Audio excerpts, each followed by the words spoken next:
ఐపీఎల్‌లో ఈసారి అద్దిరిపోయే అద్భుతాలు జరుగుతాయనే చెప్పాలి. 30 బాల్‌లో 100 కొట్టడం, ఒకే ఓవర్‌లో 4 వికెట్లు తీయటం, సంచలనాలైతే సృష్టించే అవకాశం గట్టిగా ఉందనే తెలుస్తుంది. ఈసారి మాత్రం అసాధారణంగా ఉండబోతుంది.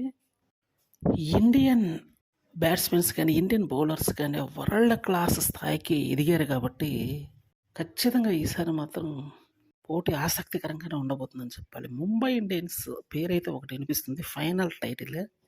చెన్నై సూపర్ కింగ్స్ ఒకటి, అలానే గౌతమ్ గంభీర్ జట్టు అంటే కలకత్తా నైట్ రైడర్స్ ఒకటి, ఫైనల్‌గా చెప్పాలంటే హైదరాబాద్. అందరూ కూడా విధ్వంసక బ్యాట్స్‌మెన్‌లు ఉన్నారు కాబట్టి ట్రావిస్ హెడ్డే ఒక విధ్వంసక బ్యాట్స్‌మెన్. ఈసారి అంచనాలకు మించి మరీ రాణించే అవకాశం గట్టిగానే ఉందని తెలుస్తుంది. వీళ్ళు చివరి వరకు పోరాడతారు కాబట్టి ఈసారి మాత్రం పోటీ ఆసక్తికరంగానే ఉండబోతుందని చెప్పాలి. ఇది ఖచ్చితంగా ఈసారి హైదరాబాద్‌కి కలిసొచ్చే అవకాశం గట్టిగా ఉంది. అందువల్ల అద్భుతాలు ఈసారి గట్టిగానే జరుగుతాయని చెప్పుకోవాల్సి ఉంటుంది మరి.